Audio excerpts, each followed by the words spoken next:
साथियों नमस्कार। हालचाल इंडिया से मैं राजेश सिंह। साथियों, इस समय सरकार और न्यायपालिका के बीच विवाद चर्चा में है, तो आइए इसके बारे में हम लोग कुछ जानकारी हासिल करते हैं। तो सबसे पहले तो ये जान लेते हैं कि ये कॉलेजियम सिस्टम क्या है।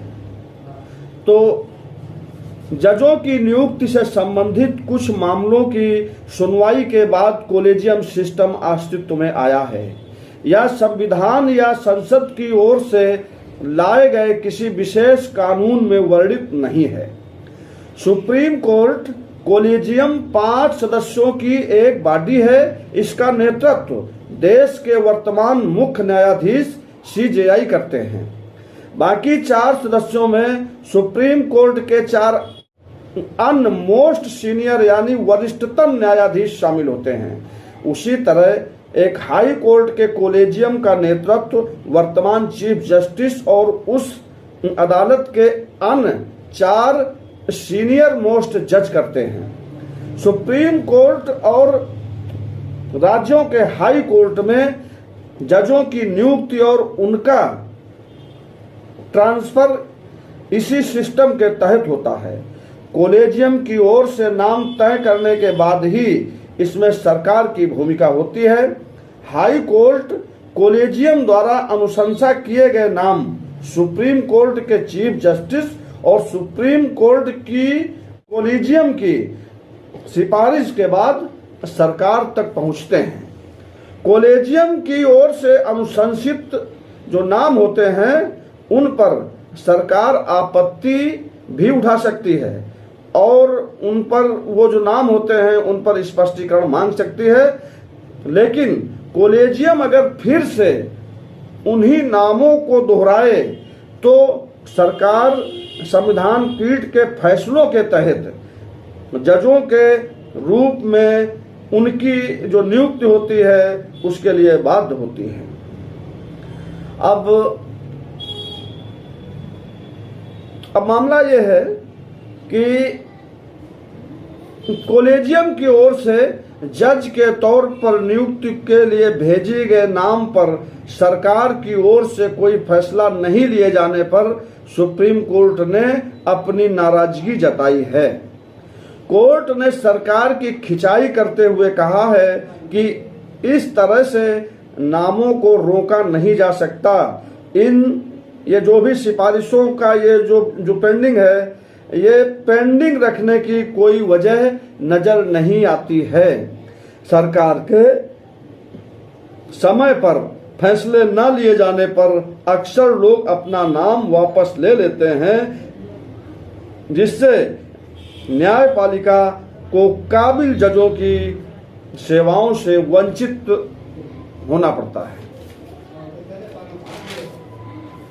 कोर्ट में इस देरी के चलते लॉ सेक्रेटरी को नोटिस देकर जवाब मांगा है। सुप्रीम कोर्ट में एडवोकेट एसोसिएशन बंगलौर की ओर से याचिका दायर की गई है। याचिका में कॉलेजियम की सिफारिशों पर सरकार की ओर से फैसला न लेने पर सवाल खड़ा किया है। मामला जस्टिस संजय किशन कौल की बेंच के सामने गया। याचिकाकर्ता की ओर से वकील ने अपनी दलील दी। वकील की शिकायत कॉलेजियम की ओर से जस्टिस दीपांकर दत्ता के नाम की सिफारिश भेजने के 5 हफ्ते बाद भी सरकार ने सिफारिश पर कोई फैसला नहीं लिया है।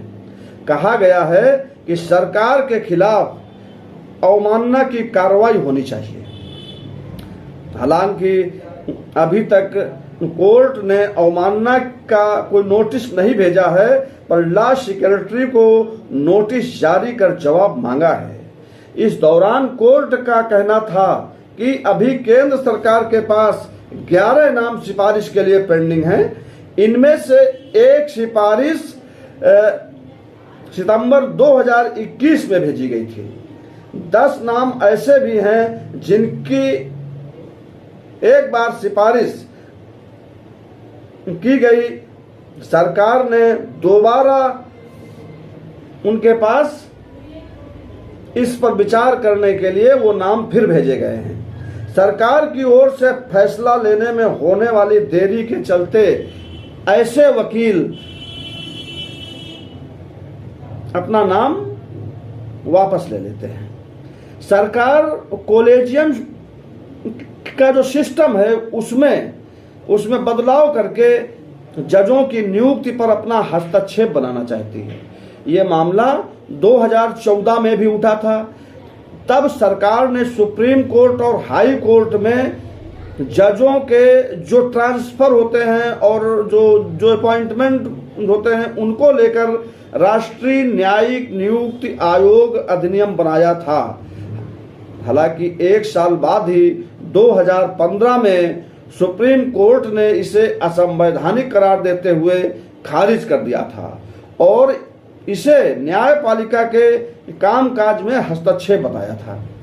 तो क्या ये मोदी सरकार, जैसा कि देखने में आ रहा है कि सभी लोकतांत्रिक संस्थाओं पर कब्जा करने के बाद अब न्यायपालिका पर भी अपना कब्जा करना चाहती है?